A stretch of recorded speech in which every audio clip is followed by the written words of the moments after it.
중국 상무부는 홈페이지를 통해 당장 오늘부터 이중용도 물품의 일본 수출을 금지한다고 전격 발표했습니다. 이중용도 물품이란 민간용으로도 군용으로도 활용 가능한 물자를 말하며 반도체 소재와 희토류, 항공우주 기술 등이 주요 대상으로 꼽힙니다. 상무부는 또 제3자가 일본에 중국산 이중용도 물자를 제공할 경우에도 법적 책임을 묻겠다고 했습니다.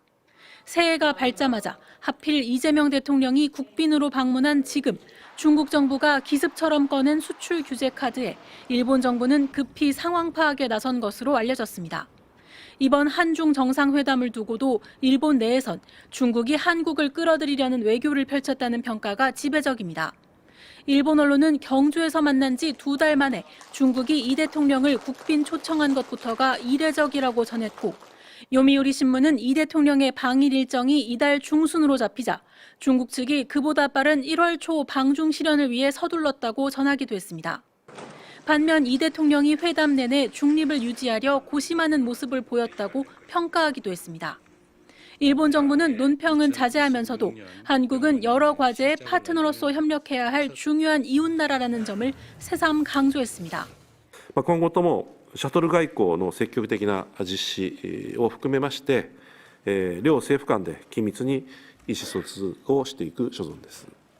니혼게이자이 신문은 4대 재벌 총수를 포함해 기업인 200여 명의 중국 방문을 집중 조명하며 베이징에서 1월 중 K-팝 콘서트가 열릴 거란 관측도 나온다고 보도하기도 했습니다.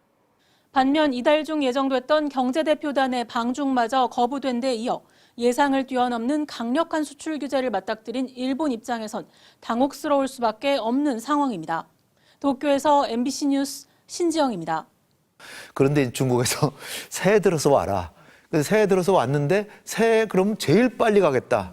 그렇게 했는데 중국에서 사실은 정초에 거의 사람을 안 맞는데 이번엔 특별히 맞는 걸로 봐서는 또 아마 중일 간의 갈등이 아마 또 작동한 것이 아닐까 이렇게 생각도 됩니다. 중일 간에 지금 중국에서는 지금 2달 이상 지금 일본하고 각을 세우고 있기 때문에 일본하고 각을 세울 땐 당연히 그 중간에 있는 한국이 캐스팅 보트가 될 수밖에 없죠. 그러니까 우리한테 이제 좀 호의를 베푸는 식으로 정초에 이렇게 맞이한 것이 아닌가 봅니다.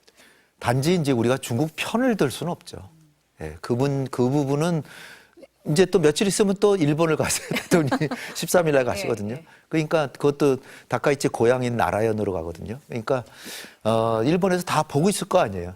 그러니까 너무 그냥 한쪽에 치우치는 듯한 행보를 하시지는 않을 거라고 생각됩니다. 다카이치 사나이 일본 총리의 대만 유사시 개입 발언 이후 중국이 사실상 경제 보복에 나서면서 항공편 취소 사태까지 번지고 있습니다. 중국 항공데이터에 따르면 내년 1월 중국발 일본행 항공편 가운데 2천여 편이 취소됐고 일본 호선은 보름 가까이 전면 중단된 것으로 집계됐습니다. 중국 정부가 관광과 교류를 압박 수단으로 활용하고 있는 건데요. 하지만 일본 내 여론의 흐름은 다릅니다. 중일 갈등에도 불구하고 다카이치 내각 지지율은 70% 안팎을 유지하며 취임 2달 만에 역대 3번째로 높은 수준을 기록했습니다. 특히 여론조사 응답자의 약 90%가 다카이치 총리의 대중 강경 기조를 긍정적으로 평가하면서 내각 지지율도 당분간 고공행진을 이어갈 것으로 전망됩니다.